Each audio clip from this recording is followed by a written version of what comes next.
Assalomu alaykum. Men Hendrik Tepe, Sharqiy Yevropa va Afrika bozorlari bo'yicha galla orish kombaynlari va yem-xashak yegish mashinalari bo'yicha mahsulot menejeriman. Bugun sizlarga Dominator 260 modelining asosiy afzalliklari haqida so'zlab bermoqchiman. Samaradorlik oldi qismdan boshlanadi. Aynan shuning uchun Class Dominator kombaynlari uchun turli xil jatkalar mavjud. Bularga donli ekinlar hosilini yegish uchun ishchi kengligi 4,4 metrdan 6,8 metrgacha bo'lgan 5 ta model, shuningdek, soya kabi yerga yaqin o'sadigan ekinlar uchun egiluvchan pichoqli 2 ta model kiradi.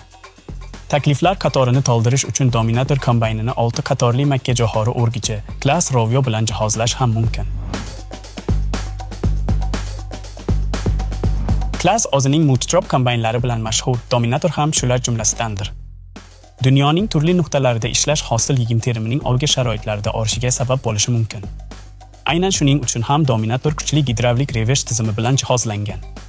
Bu shuni anglatadiki, har qanday tiqilish yuzaga kelgan taqdirda siz qiya kamerani kabinadan turib teskari aylantirishingiz va yana tezda ishga qaytishingiz mumkin. Yanchish barabani gidravlik variator orqali harakatlanadi.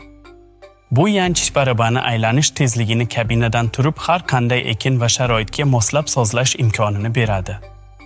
Agar aylanishlar sonini yanada pasaytirish zarurati tugilsa, buning uchun tasmani boshqa shkifga o'tkazish kifoya. Natijada har qanday ekin turi va ish sharoitiga moslashish hamda donni shikastlamaslik uchun aylanishlar sonini daqiqasiga 200 dan 1000 gacha oralikda sozlash imkoniyati mavjud. Dominator 260 korpusining kengligi 1,42 m ni tashkil etuvchi 5 klavishli qudratli kombayn. Boaz segmentida yagona bo'lib, Trion va Lefion kabi yirik modellarga o'xshaydi. 1,42 m lik kenglik bu katta yanchish barabani, kengaytirilgan separatsiya maydoni va katta tozalash tizimi demakdir. Bularning barchasi ajoyib samaradorlik va yuqori o'tkazuvchanlikni ta'minlaydi. Ushbu mashina 6,7 litrlik ish hajmiga ega va 205 ot kuchini beruvchi dvigateli bilan jihozlangan. Dvigatelni sovutish uchun dala sharoitidagi jazirama kunlarda ham toza turadigan faol aylanuvchi radiator panjarasidan foydalaniladi. 5800 litrlik don bunkeri uzoq vaqt davomida tog'-tufsiz orim yig'im qilish uchun yetarli sigimga ega. Yuqoridan bo'shatish tizimi yordamida donning tushirish nuqtasini bemalol kuzatib turasiz va hatto eng baland tirkamalarga ham yuklay olasiz.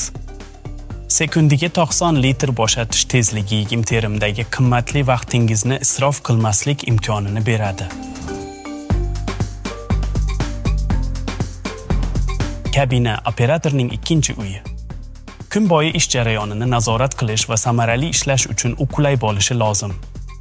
Boshqaruv richagidan boshlab kombayn sozlamalarni o'zgartirish imkonini beruvchi tezkor tugmalargacha barchasi operator uchun mo'ljallangan.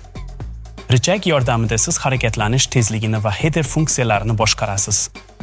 Bularning barchasi TMS 700 sensorli terminali orqali nazorat qilinadi.